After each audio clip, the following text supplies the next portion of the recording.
Hi, everyone. I'm Dan Jones, and welcome to Interchange. Thank you so very much for joining us once again.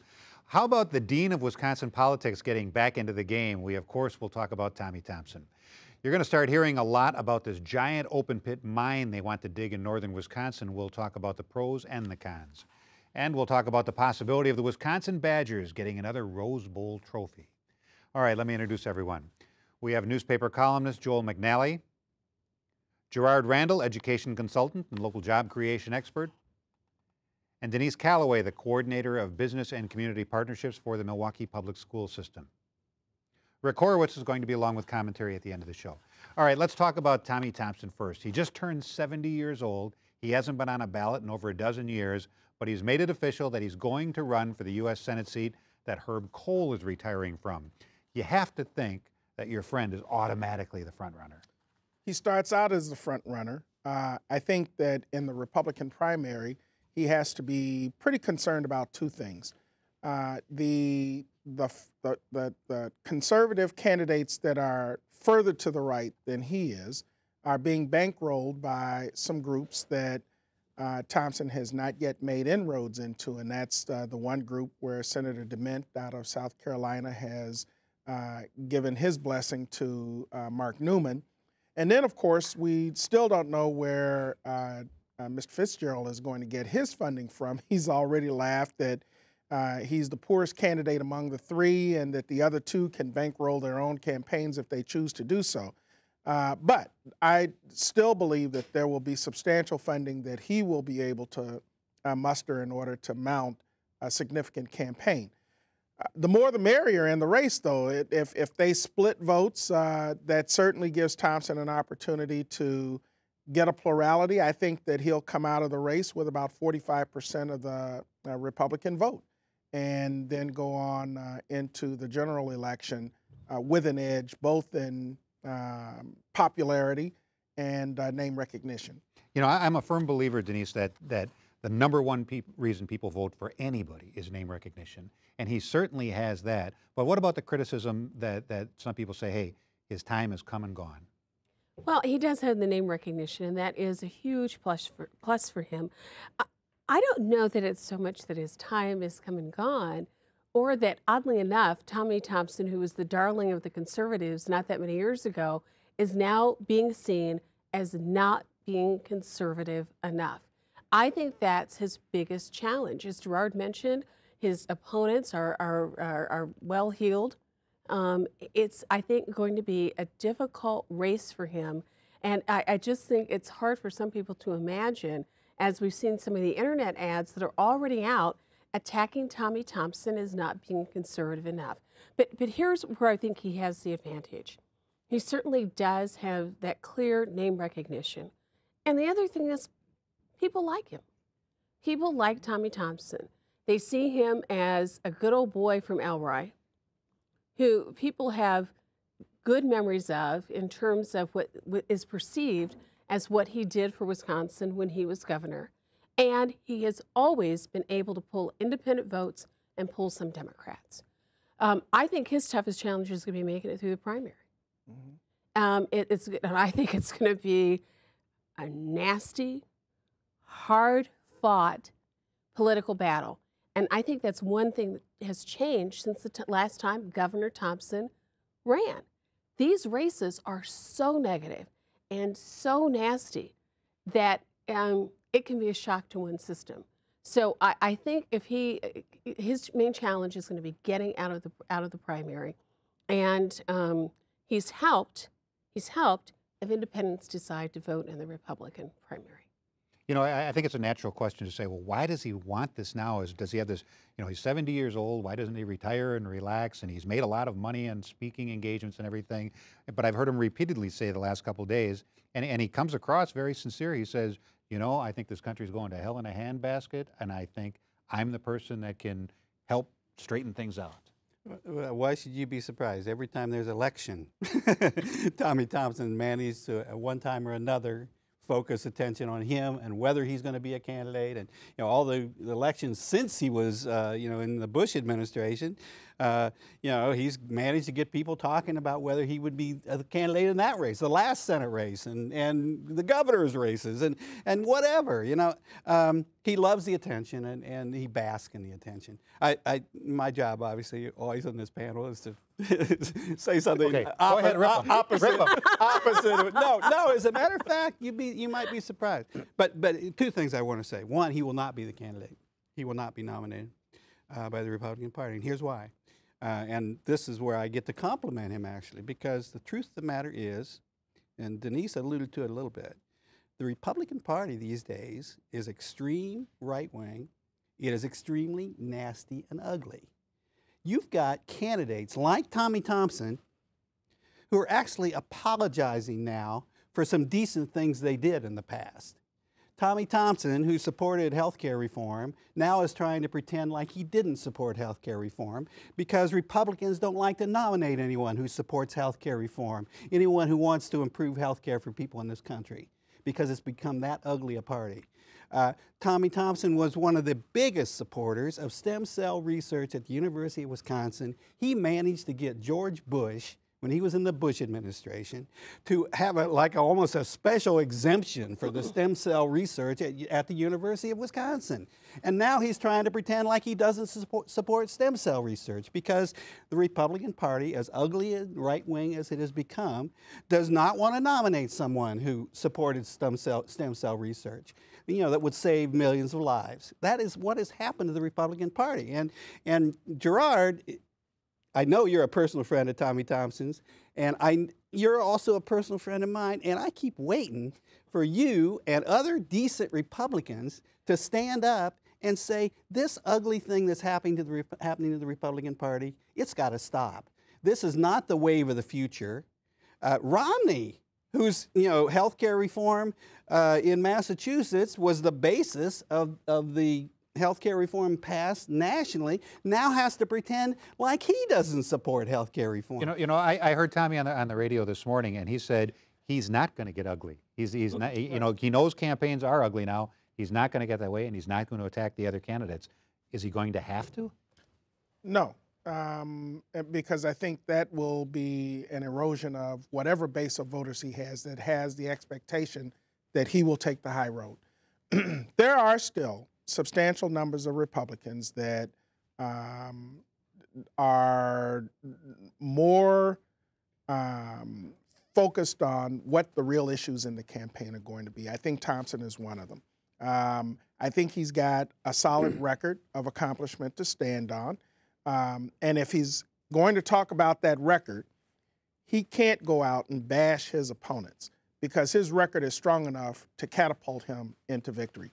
If you talk about reform and entitlement programs, if you talk about education reform, tax reform, those are the kinds of things, healthcare reform, those are the things that I think he can carry a message to Wisconsin voters and win on.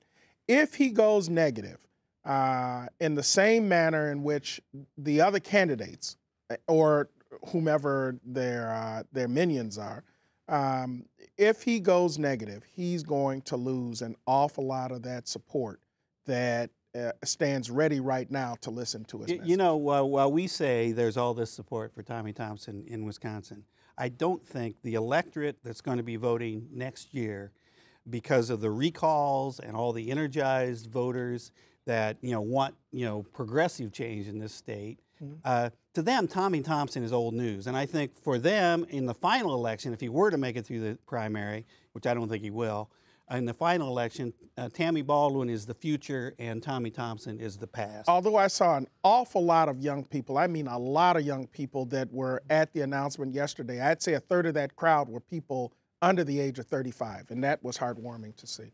All right, next topic. Next week, Republican legislators will unveil a bill aimed at making Wisconsin more attractive to a company that wants to dig a big, giant open pit mine in northern Wisconsin. It would be a $1.5 billion project, which would offer hundreds of high-paying, family-supporting jobs. But the company says it wants Wisconsin to make the permitting and the regulating process much easier, less time-consuming, before they are going to commit to the project. This is expected to turn into a huge fight between the environmentalists and the folks who are trying to attract these much needed jobs to the Ashland area. Does the company, is this the right way for the company to go, saying, if you want these jobs, if you want us to do this, we're not waiting in line 5 years for you to make us jump through all the hoops.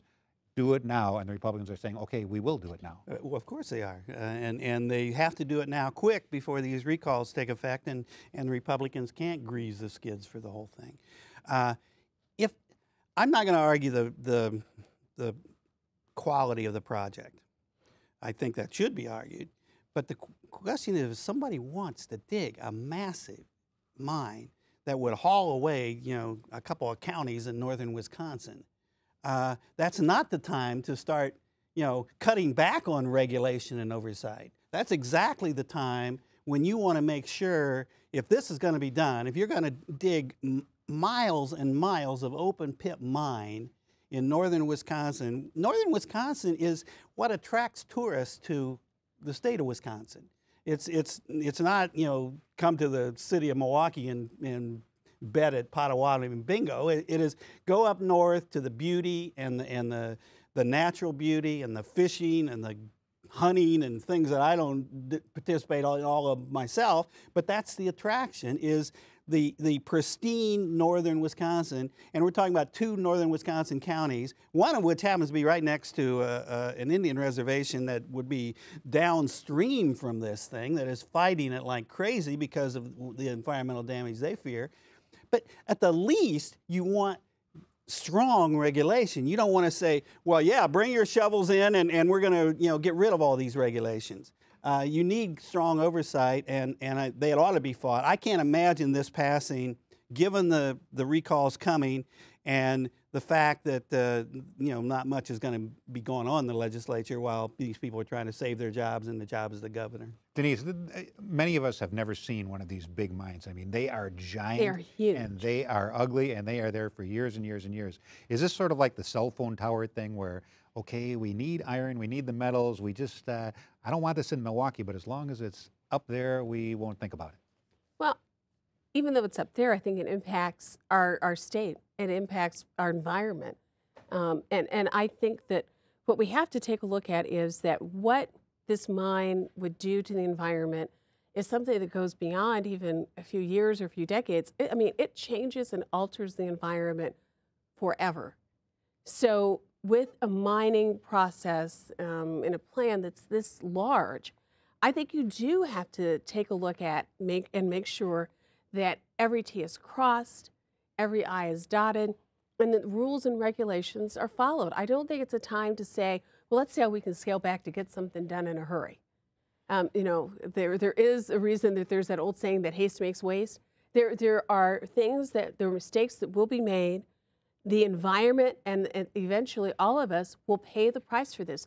These jobs, I understand that these jobs are so important to people who live in that part of the state where family supporting jobs are difficult to come by. But those jobs are not going to be there forever. The impact of this mine, as huge as it is, will be there. And I think that's something we have to stop and think about. What's the long-term consequence to the environment? What does it do to tourism? I agree with you. I don't think tourists are going to come to Wisconsin from northern Illinois or anywhere else to come look at a giant mine pit that we have in the northern part of the state. They call these the Grand Canyons of the North. But that's not going to happen. What we have is such a tremendous resource that does bring economic benefit to that part of the state that I think we have to be very careful about how this is done. And this is not the time to figure out shortcuts. This is also a time that we have to be very careful that we don't alienate a company that wants to provide hundreds of jobs, correct? Right. It's sort of like if General Motors said, yeah, we'll come to Milwaukee and we'll build this giant plant, but we want you to change the rules, and so we know within 6 months whether we can build it or not. I'd be very surprised if this mining project didn't go through. This state has a long and actually very proud history of being an agriculture and mining state, especially up in northern Wisconsin. You look around Superior, all along Lake Superior, in fact, ports that were the sites for exporting mining product. And I've also been up in that area. I was laughing earlier about going fishing up there. It's a beautiful area. I don't doubt that, but I also think that there's going to be a balance between the mining interest and those who are preservationists and want to ensure that the tourism trade is not hurting, because that is as well one of the top 5 industries in this state. And that area is a highly valued area for those who want to go up for recreation. There are a lot of people who own land up there, in addition to the forestry industry, that are going to weigh in and make sure that that land does not produce a lot of harm to all the other industries that are participating in the value of that area. So I'm not as pessimistic about what is going to happen if that mining project goes through. I think that there's going to be a lot of scrutiny and a lot of balance that will produce a good project. Well, see, that's the problem with me with trying to remove scrutiny and trying to remove some of the Republican bill that's going to be introduced next week has not had. No one knows what's in it. It was cooked up in secret with the industry. Mm-hmm. There have been no public hearings. There have been no input from the people from that region, and including the state senator that represents that area. Because he's a Democrat, hasn't been included in the discussions. And you said something earlier about when it's way up there, and do we have to worry about it? I'm very sensitive about that. I'll tell you why. Because I grew up in a very small town, and small town Indiana, not Wisconsin, but I know the way small towns are treated by people in power. And this thing that they're using, jobs, it's going to be great, it's going to be a job boon for this. That's not just been used in this instance. It's been used when they wanted to build nuclear power plants somewhere, but they didn't want to have them near big cities where, important people would be affected. They build them out in small towns. And you got towns like Richland, Washington, which is practically toxic now as a result of nuclear power plant in that area, and other kinds of industries that we wouldn't tolerate next to Madison or next to Milwaukee, but in some small rural community where their industries have been devastated and people really need work, they will actually play on that and paint these rosy pictures of what a wonderful future it's going to be, sometimes damaging it forever. All right, shifting gear. Let's talk for just a few minutes about whether the Wisconsin Badgers have what it takes to beat Michigan State in the Big Ten Championship on Saturday night. We record this on Friday evening. And if they win, this would give them yet another appearance in the Rose Bowl. I think they got it this year again. I do too. I mean, how lucky are we, for those of us who love football, to be in a state where we've got 2 such great teams, the Badgers and the Packers. I think the Badgers are going to do it. Russell Wilson is phenomenal. He is, as a quarterback, is a true leader of that team. He's smart. He's able to make adjustments on the field offensively. He is able to really be the leader of that team. He sets the pace for what that team is by his own high expectations of himself. And, the defense, great I just think we are going to be able to do that. I think the Badgers You never talk this way about baseball. I'm sorry. I fall asleep between the innings, that's why. And if they win, that guarantees, I think, if they go to the Rose Bowl and win, that guarantees Wilson a pretty good spot in the NFL, I would think. My lucky Bucky time. Even though some critics still say, "Oh no, he's not big enough to play in the NFL." You're right, and he may have been one of the best things that's happened to this team. Remember, at the beginning of the season, they were talking about the Badgers being in contention for a national championship. Yeah. That team hasn't changed. They haven't been decimated by injuries. They haven't had, one might even argue, their best play yet. And yet this quarterback and the running back, Moneyball, they've just produced some awesome, entertaining football. Third time's a charm. 2 fluke losses, breaking down at the very end. I think they're going to be on guard to make sure that type of failure doesn't happen again. And I think they're hungry to beat Michigan State because it's rare that you get a chance to come back and beat a team that embarrassed you, for starters.